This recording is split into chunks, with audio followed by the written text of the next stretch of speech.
Okay,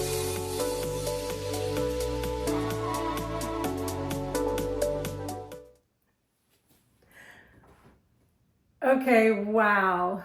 Wow, wow, wow. I feel so loved and embraced.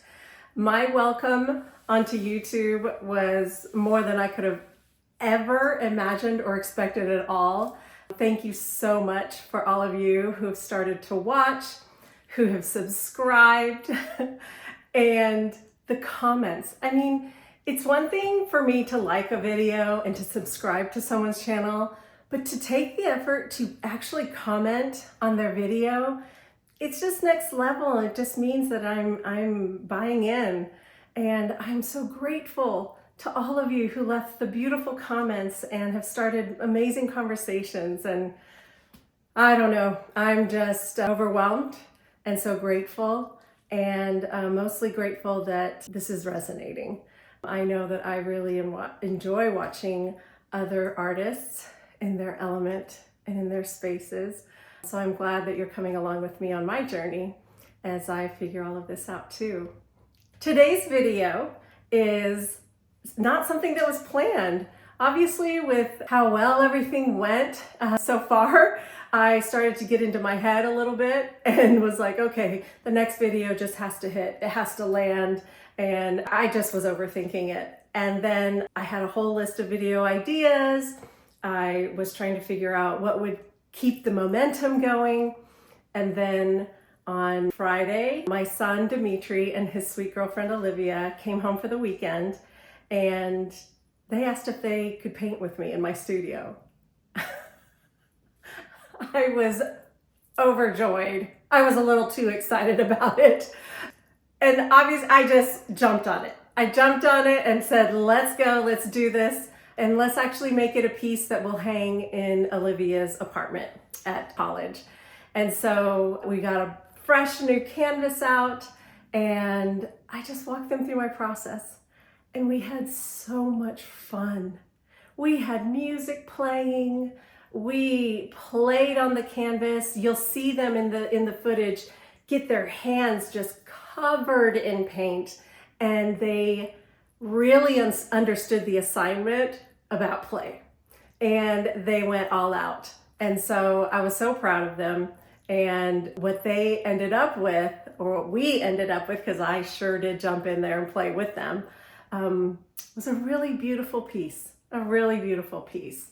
And so you'll see them play, and you'll see them get probably more paint on each other than they did on the canvas. And so that was a lot of fun. But I just want to encourage you all. First of all, I've always said, when I plan my life, God laughs.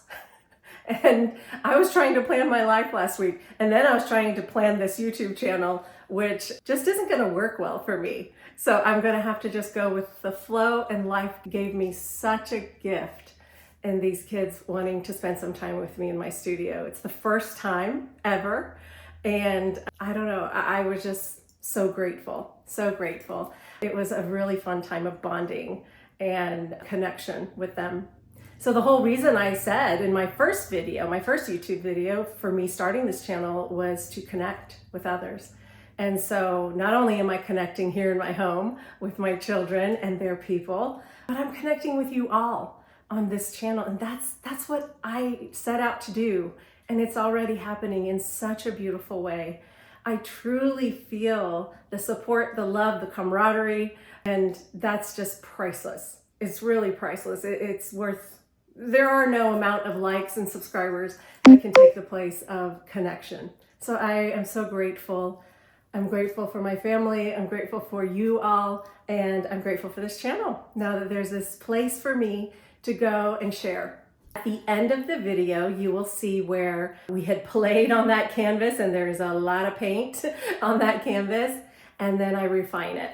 And this is where Olivia just said, Thea Cherie, she calls me Thea Cherie, Thea Cherie, just take it to your level of art and do with it whatever you think.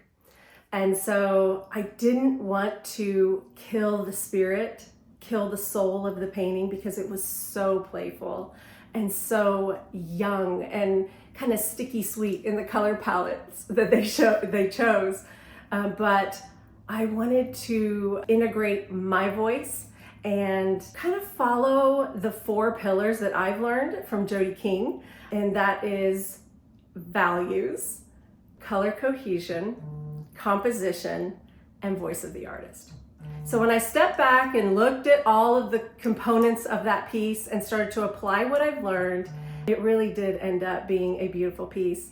And I think I will talk you through that portion of the video at the end when I finalize it and bring it home for Olivia to be able to take home with her. So I hope you enjoy this video. Thank you again for being here, and I hope you enjoy.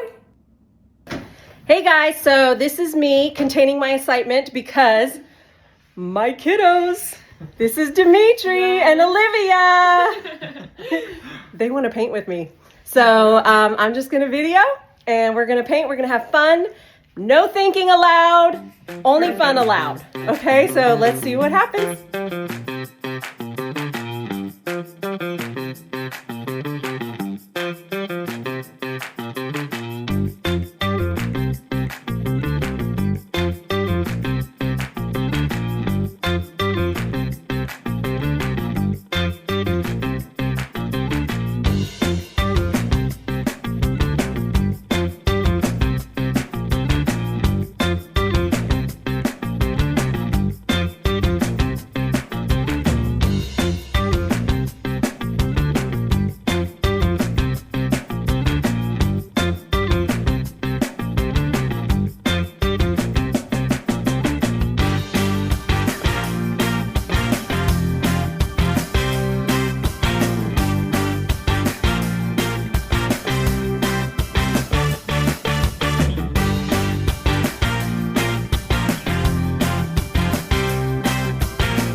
Here we are back in the studio, and this is the piece.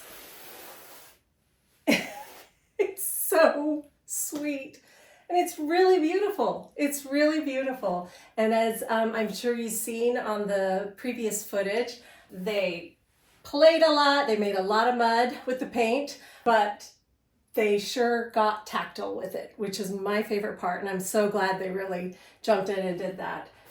So it is completely dry now. It's been a couple days, but here, let me take you close so you can see all of the texture. There's some gold writing that Olivia really loved. And of course, I was like, hey, let's put an O on there. So I have these giant stencils that I just got not too long ago. So this is the first time I've really used the letters this size, but I really love it. It's fun. And we used texture paste with the stencils, and so it's raised. So it really catches the paint well when we palette knife across it. These are the fun circles that they did. More of those circles. Olivia really thought those bubbles were fun. Here is a flower that we stenciled on using that same texture paste. So it's very textured and raised. I don't know if you can look at my lovely nails. And so yeah, this is a Greek word, agape, love. So we are a Greek Orthodox family, and Olivia comes from a Greek Orthodox family as well. And so our faith is important to us, and the Greek heritage is super important to us. So she wanted that infused. There's a sweet cross down here, blue, of course, for Greece. We put some gold leafing on here, which was really pretty. It turned out really well. The heart, enough said. Very precious addition. So let me set this back up over here. Okay, so since the last image of this painting, I went ahead and put in just some lines, quieted down some areas that I felt were competing for attention way too much. And so the important things to me in this painting, and to Olivia, of course, is the O, the bubbles and the circles, the heart, being able to read the word. But I love it when words are kind of discovered instead of just in your face. So it's kind of like an old wall that maybe had some graffiti on it. And so I like to layer and veil over words, especially, or letters or symbols, because then it can feel more discovered that way. And I love that, because the closer you get to the painting, the more you learn about it and the more you start to love it. Because from a distance, you might see the larger elements and the contrasted elements, but up close, it's a love affair. And to touch it it's beautiful. It's beautiful. They did a really, really good job. So I did introduce some dark areas here, just some darker values, because it was really light values, mid-tones, which is the feeling we were going for. We wanted it to be airy and light and dreamy. But I felt like for my artist's eye, I needed some darker contrast and some darker values in there. I'm still feeling that way. I'm still feeling like it needs some depth. It feels too floaty to me. So I'm gonna do a technique today called glazing. And I remember the first time I did glazing, I was terrified because it's a scary step. It looks like you are completely destroying the painting, but stick with me, fingers crossed. It will turn out beautifully, and it'll give me that depth that I'm looking for. And accidents, you know what? If it ends up being a mistake, it's fine. We'll figure it out. Nothing is forever in painting. Nothing is permanent. So you will figure it out with me. But I'm really hoping that it's going to work. So stay tuned. So I have mixed up in this bowl a very watery. When I think it's watery enough, I add more water to really, really dilute it down. But all I have in here is like one little squeeze of Payne's Gray, which is in this painting, and burnt umber. Just a dab of burnt umber to warm it up so it's not so cool. And that's what I'm going to use for the glaze. Now, sometimes I glaze an entire painting kind of the same thickness of glaze, but that really, and when I do that, it just brings that color cohesion. Like it just makes the painting speak the same language, which is hard when 3 people were touching this canvas and doing their own thing and being creative in their own right. It can be hard to create cohesion in a piece like that. But glazing can really be something you can use to bring that harmony with the colors. But this one, I'm not going to just glaze the entire thing. I'm just going to intuitively follow my heart and decide where I'm going to place the glaze. And I promise it will look very disturbing at first, like, oh my goodness, you've ruined the whole thing. But you'll see that after I place the glaze and let it sit for a little bit, I wipe off most of what I've applied. And what stays is the glaze sticking into these textured parts and the raised parts. And it kind of just brings this depth and this aliveness to the painting. So fingers crossed, let's see what happens.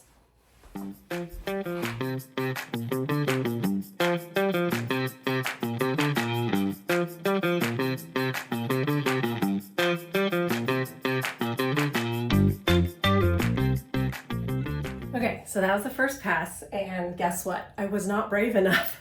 It was way too thin. It didn't bring me the drama. It really did help a lot.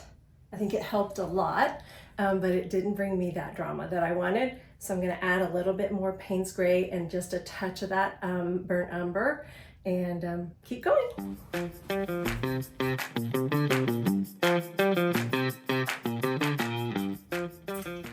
Okay, so I just like to let it sit for a few minutes, let it soak in a little bit, and then wipe it off. And with acrylic paints, it's so forgiving that if there's a part that I'm like, gosh, I want to get that light value back, I could just use some water and just knock back some of the glaze that I've already put on there. So kind of a push and pull. A push and pull. You keep going back and forth and trying to figure out what you like and what you don't, and just keep playing with it. Don't overthink it. That's my problem. I overthink it all the time.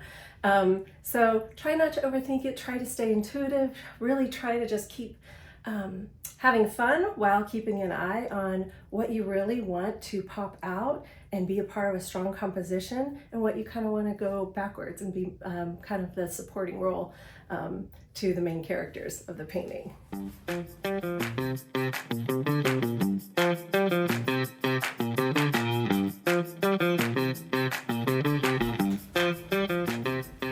so I kind of want some of the lightness of the O to come back. I really did like that earlier. So all you do is just put a little water on your cloth, and it comes right back. So pretty. So I can pick. I can pick what sides or what parts I want to really pop out. Again, this heart was really vibrant, so I can bring that back. Get some of the glaze off there. Get the centers of these back if I want to. Those are important main characters. To keep your eye moving around the canvas. These flowers, I just want the surface of the flowers to have their color, but I want the glaze to stay where the texture paste is raised, and it did it beautifully. It's really pretty. Dragonflies.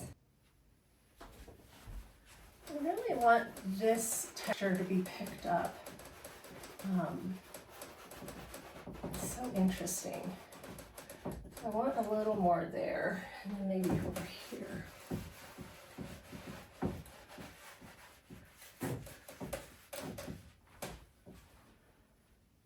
It is doing what I was hoping it would do.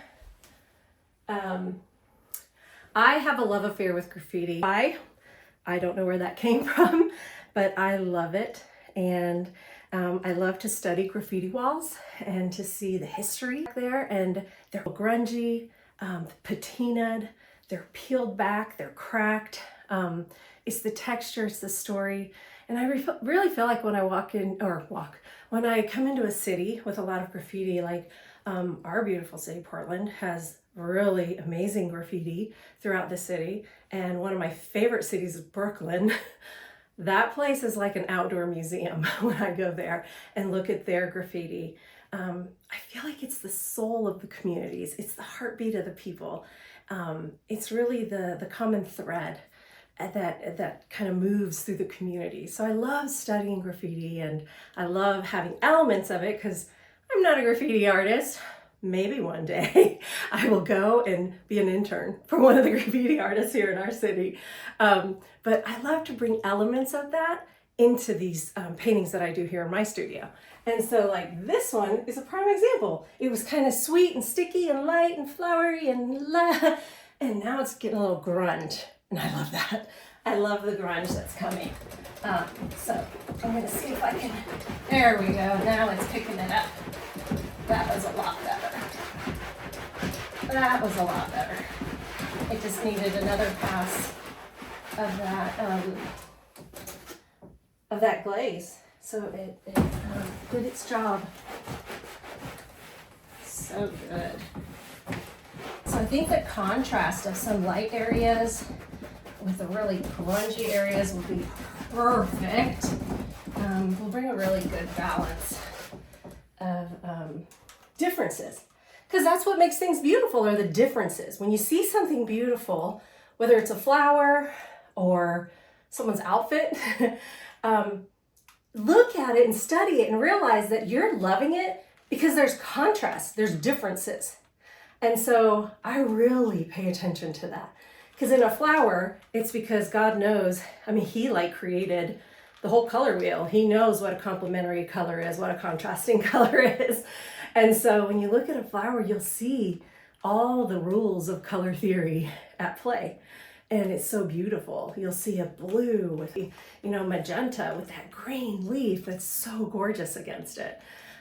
So when you see something beautiful that your heart's like, wow, that's really stunning, pay attention to why. Because it might be color, It might be texture.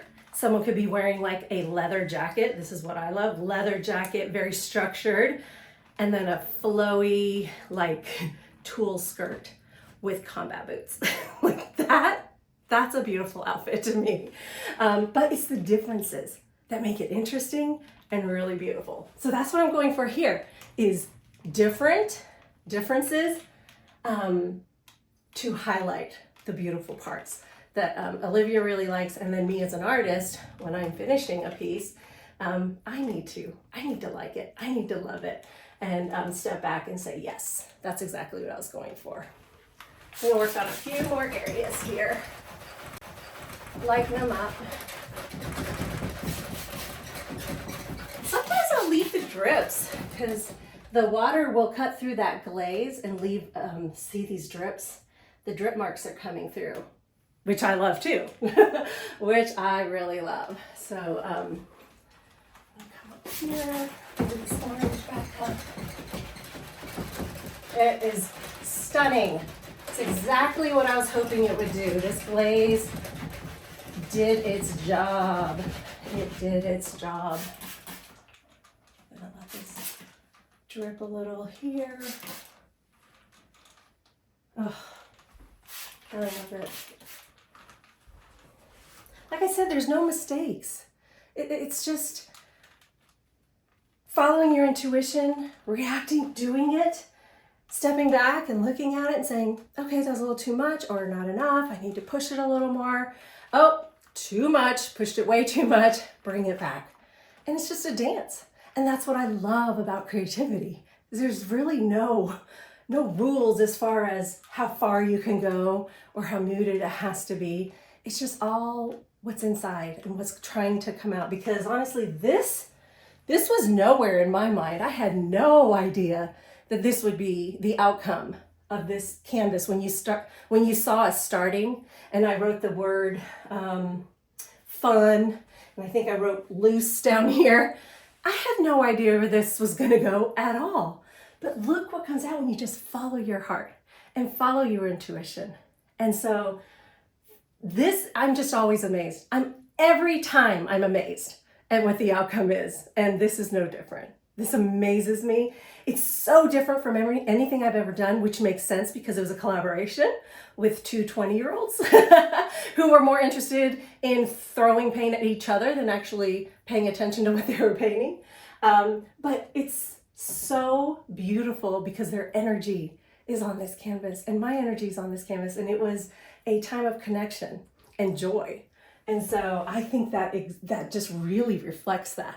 So now as an artist, I go in and I make it what I want it to be and leave my mark and use my knowledge in values and composition and color cohesion. And most importantly, the voice of the artist. And I think this one certainly has the voice of this artist in it. So, the drips are so good. The drips are so good. All right, I think I might be calling it, guys. I just might be calling this one. And that's saying something, because sometimes I don't know when to call a painting done.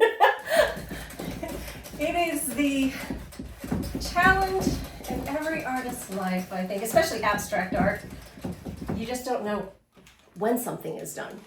I think this is done. It's done. I need to stop touching it, stop second guessing myself. Yeah.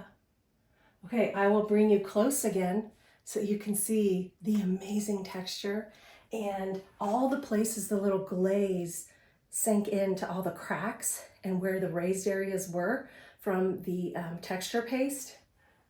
And you'll see that it's such a subtle difference, but it really makes it come alive, and it grunges it up a little bit and brings that depth that I'm looking for. The word that keeps coming to my mind is like with food, the umami. That it's a flavor that you can't really describe, but it just brings depth and it just brings beauty to what you're eating when there's that umami. So the glaze today for me was this painting's umami. All right, let me take you close.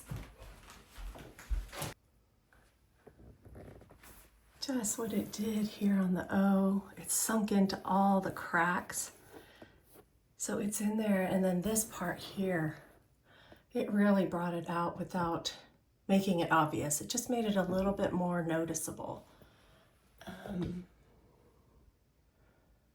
These bubbles with a little layer of glaze, I think that really popped those out too, because it caught up on this part, like these little textured areas. And here's the flower. Oh, yeah, the glaze did it. It did it. And then I didn't notice before until the glaze settled in here that there's this little cross here. And then I forgot that we had written these letters here, L, H, M. And it's something we always say to each other. It's a very serious prayer, but we are always saying to each other, like, oh, Lord, have mercy. Like in any situation that we're going through, or if someone's not acting right, we're just like, oh, Lord, have mercy. So that got revealed with the glaze. Super exciting. I love that. Here you could see some collaging that we had done. So the glaze kind of picked up on the edge. So I can even sand that down to make it really smooth. But I think all the water from the glaze kind of brought out the edges of the collage. There's the cross and the beautiful heart. Yeah. All right. Yeah, this one's done. Okay, so the title of this piece. I worked on it for a little bit. I wanted it to be something meaningful for our sweet Olivia. And I wanted it to be playful and a little suburban thug. So I've entitled this one Live With It. And I think that says so much. It's a little aggressive, at the front, like live with it. But then when you think about it and you think about the journey of this piece, live, Livia, Olivia, it's so fitting. It's so fitting. So this piece is entitled Live With It. And I'm very proud of it. It's not anything that I would have ever thought that I would create using this color palette or even the process, because I think we threw everything at it. Because as they were painting, I was like, try this and do this and make handprints and use the scrapers and use the catalyst wedges. And I was just wanting them to kind of try everything. So we threw it all at this canvas. And I think it turned out beautifully, beautifully. So I encourage you, have fun with your paintings or with whatever you're doing as a creative outlet. Bring your friends and your family into it. Don't be afraid to just make a mess and have so much fun in doing that. It's so connecting and it's really good for your soul. It's so good for your soul. I mean, my son and I and Olivia are still talking about how much fun we had with this painting. And a little teaser, someone else came knocking on my door and asked to paint with me. So maybe that'll be in another episode. But thanks for coming along. It was so much fun to just paint in front of you and with you. So thank you again. I appreciate you so much. And I will see you next time. Oh, don't forget, look for the beauty in the world because it is everywhere. Bye.